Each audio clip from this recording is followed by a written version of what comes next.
पहले सीएम नीतीश पर हमला और फिर जेडीयू के एक बड़े नेता की दानापुर में गोली मारकर हत्या करने के बाद जो विपक्षी पार्टियां हैं वो सत्ता पक्ष पर हमलावर है। जेडीयू के नेताओं से सवाल पूछा जा रहा है कि अगर राज्य का मुखिया ही सुरक्षित नहीं है, जेडीयू पार्टी का बड़ा नेता ही सुरक्षित नहीं है, तो फिर आम लोगों की सुरक्षा की क्या गारंटी है। और इसके साथ साथ जेडीयू की परेशानी इसलिए बढ़ रही है क्योंकि अब बीजेपी ने भी कहीं ना कहीं दबाव बनाना शुरू कर दिया है। बीजेपी के एक विधायक विनय बिहारी ने कहा कि बिहार में अब योगी मॉडल की जरूरत है, क्योंकि जिस तरीके से उत्तर प्रदेश में अपराधियों का इनकाउंटर होता है, उनकी संपत्ति जब्त की जाती है, बुलडोजर से उसके घर को जो है तो ध्वस्त कर दिया जाता है, उसी तरीके के मॉडल अपनाने की जरूरत बिहार में है, क्योंकि बिहार में अपराधी जो है उनका मनोबल काफी बढ़ गया है। अब इसको लेकर जेडीयू के विधायक ने पलटवार किया और ये कहा कि बिहार में योगी मॉडल की जरूरत नहीं है, नीतीश मॉडल की हर जगह जरूरत है, पूरे देश में नीतीश मॉडल लागू होना चाहिए। मतलब साफ है कि बीजेपी अब कहीं ना कहीं लॉ एंड ऑर्डर को लेकर के नीतीश कुमार या जेडीयू पर दबाव बना रही है, क्योंकि लगातार कुछ ऐसी घटनाएं हो रही हैं। एक तरफ मुख्यमंत्री पर हमला हो जाता है, दूसरी तरफ दानापुर में जेडीयू के प्रदेश सचिव जो नगर परिषद के उपाध्यक्ष होते हैं, इसके अलावा जो है उपेंद्र कुशवाहा के काफी नजदीकी होते हैं, उनकी हत्या कुछ अपराधी जो है गोली मार कर देते हैं। इसके बाद कई ऐसी 2-3 दिनों में घटनाएं सामने आई हैं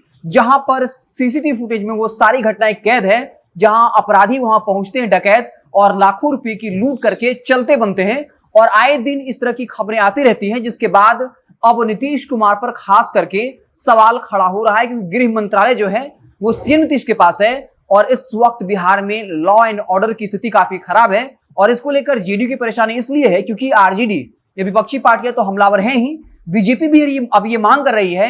कि बिहार में योगी मॉडल लागू होना चाहिए, जबकि जेडीयू का ये कहना है कि बिहार को योगी मॉडल की जरूरत नहीं है, यहां नीतीश मॉडल ही काफी है। हालांकि नीतीश मॉडल की सच्चाई जो है अब उसकी जो परतें हैं वो खुलकर सामने आ रही है कि जब मुख्यमंत्री, जिसका सुरक्षा का इंतजाम सबसे ज्यादा होता है, जब भी मुख्यमंत्री आवास के बाहर आते हैं 40 से 50 सुरक्षा कर्मियों का एक घेरा होता है, वो कई लेयर में बटा होता है। उसके बाद भी कैसे एक आम युवक आसानी से उस सुरक्षा किले को भेदते हुए पहुंचता है और उनके पीठ पर एक जोरदार तमाचा दे देता है। तो इस घटना को लेकर के कहीं ना कहीं नीतीश जी जो हैं वो घेरे में आते जा रहे हैं। अब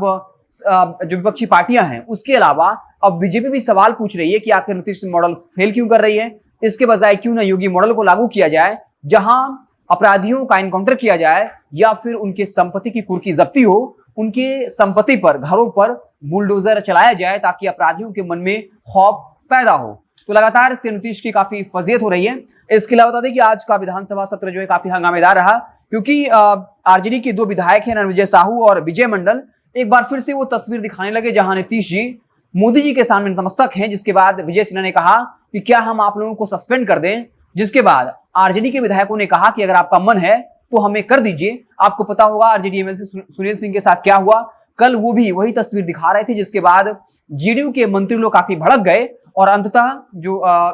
सुनील सिंह आरजेडी के एमएलसी हैं उनको निलंबित कर दिया। हालांकि आज फिर से उनका जो एमएलसी का पद है उसे बहाल कर दिया गया है। तो साफ तौर पे लगातार उस तस्वीर को देखकर जेडीयू के नेता भड़क जा रहे हैं और बीजेपी भी इसको लेकर असहज हो रही है, क्योंकि इस नीतीश कुमार की प्रतिष्ठा जो है उस पर कहीं ना कहीं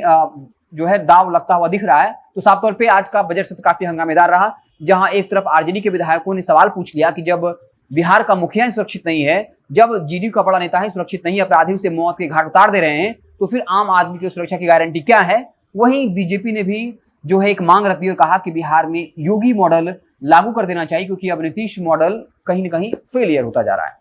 आप देखते रहे जनता जंक्शन, जैसे ही कोई और बड़ी खबर आएगी तो मुझसे आपको इत्तला करेंगे। बहुत बहुत धन्यवाद।